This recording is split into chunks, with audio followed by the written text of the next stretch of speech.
शुरू अल्लाह के नाम से जो बड़ा मेहरबान नहायत रहम करने वाला है। अस्सलामु अलैकुम। हज़रत हसन बसरी रहमतुल्लाह अलैह फरमाते हैं कि एक मर्तबा मैं एक मुत्तकी शख्स के जनाजे में शरीक हुआ।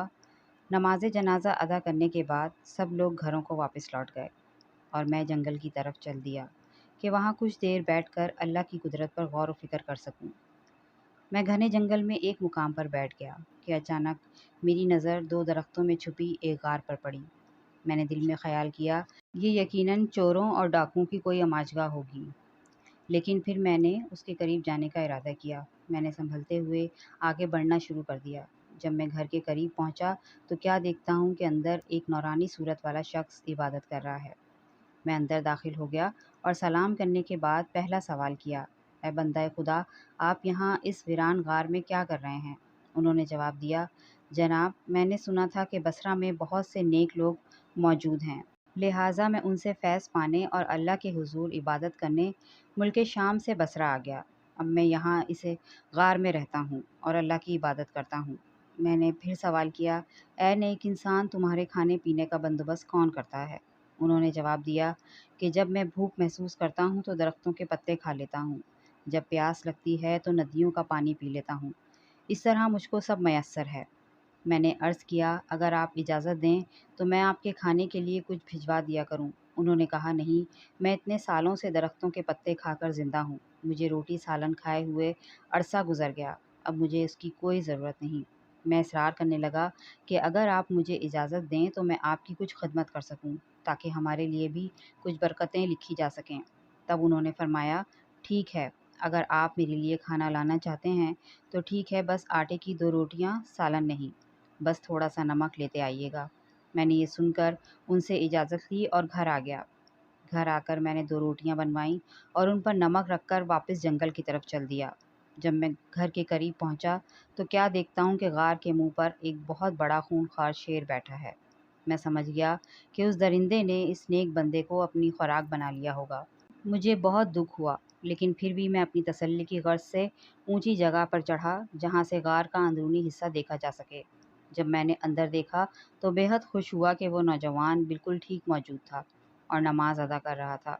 मैंने बाआवाज़ बुलंद कहा, मेरे भाई, आप इबादत में इतने मसरूफ़ हैं कि आपको बाहर की दुनिया की कोई ख़बर नहीं। उन्होंने सलाम फेरने के बाद मुझसे सवाल किया, ए अल्लाह के बंदे, किस बात के सबब आप मुझसे ऐसा कह रहे हैं? आखिर हुआ क्या है? मैंने जवाब दिया, घर के बाहर एक बहुत बड़ा खूंखार शेर मौजूद है। उन्होंने जवाब दिया कि बेहतर होता कि आप इस ज़ात से खौफ खाते जिसने उस शेर को पैदा किया है, ना कि शेर से। फिर वो शेर की तरफ मतवज्जे हुए और फरमाने लगे, ए दरिंदे, अगर तू यहाँ मेरे रब के किसी हुक्म पर कादिर है, अगर मुझे नुकसान पहुँचाने का तुम्हें हुक्म मिला है तो मैं तुझे रोक नहीं सकता, लेकिन अगर ऐसा नहीं है तो यहाँ से चला जा। तू मेरे और मेरे भाई की मुलाकात में खलल डाल रहा है। अभी उस बंदे की बात मुकम्मल नहीं हुई थी कि वो शेर वहाँ से ऐसा भागा जैसे उसे अपना शिकार नज़र आ गया हो। उसके बाद मैं घर में पहुँचा और उनके सामने अपना खाना पेश कर दिया और कहा कि जो आपने फरमाया था वो हाजिर है। मैंने जौ की रोटी तहवील में रखकर उनके सामने पेश कर दी। वो हसरत भरी नज़रों से उन्हें देखते रहे और रोते रहे, यहाँ तक कि रोते रोते हिचकी बन गई। फिर अल्लाह के हुजूर फरमाने लगे, ए मेरे परवरदिगार, अगर मैंने तेरे हुजूर कोई मुकाम पा लिया है तो मेरी दुआ सुन ले, तो इसी वक्त मेरी रूह को कब्ज़ कर ले। अभी उस बंदे खुदा की बात पूरी भी नहीं हुई थी कि उसकी रूह कब्ज़ कर ली गई। ये सब देखकर बहुत मुतासिर हुआ और रंजीदा हो गया। फिर मैं शहर वापस आया और कुछ नेक बंदे अपने हमरा लिए कि हम सब मिलकर उस दोस्त की तदफीन कर लें, और एक बार फिर हम उसी गौर में पहुँचे, लेकिन क्या देखते हैं कि वहाँ कोई मैयत मौजूद ना थी। हमने हर जगह तलाश किया, लेकिन हमको मैयत कहीं नहीं मिली। सुबहान अल्लाह, क्या शान है हमारे रब और उसके नेक बंदों की। मोहतरम अज़ीज़ दोस्तों, आपने कई मरतबा सुना होगा और अल्लाह पाक बार बार फरमाता है, हदीस में बार बार बयान हुआ है कि ये दुनिया खेल तमाशा है, ये दुनिया एक धोखे का घर है, ये दुनिया धोखे के सिवा कुछ नहीं।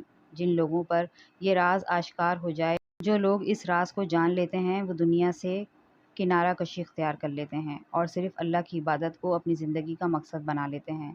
वो इस दुनिया से कता ताल्लुक़ हो जाते हैं, लेकिन जिन लोगों की आँखों पर दुनिया के धोखे की पट्टी बंधी हुई है, वो नहीं समझते, वो इस दुनिया ही को सब कुछ समझ बैठे हैं। लेकिन मेरे अज़ीज़ दोस्तों, बहुत जल्द इस दुनिया की सारी चीज़ें ख़त्म होने वाली हैं। ہماری زندگیوں کے بھی چند سال باقی ہیں، ہم ختم ہو جائیں گے۔ ہم سے پہلے بھی بہت لوگ ختم ہو چکے ہیں اور ہمارے بعد بھی بہت سے لوگ اور ختم ہوں گے۔ یہ سلسلہ قیامت تک جاری رہے گا اور قیامت میں سب کچھ ختم ہو جائے گا۔ اس کے بعد ہمارے مرنے کے بعد کی زندگی شروع ہو جائے گی، جو کہ حقیقی زندگی ہے۔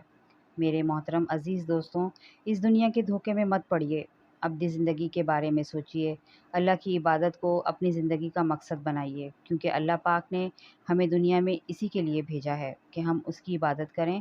میں امید کرتی ہوں کہ یہ باتیں آپ کو پسند آئی ہوں گی۔ اسے اپنے دوستوں کے ساتھ ضرور شیئر کیجیے گا۔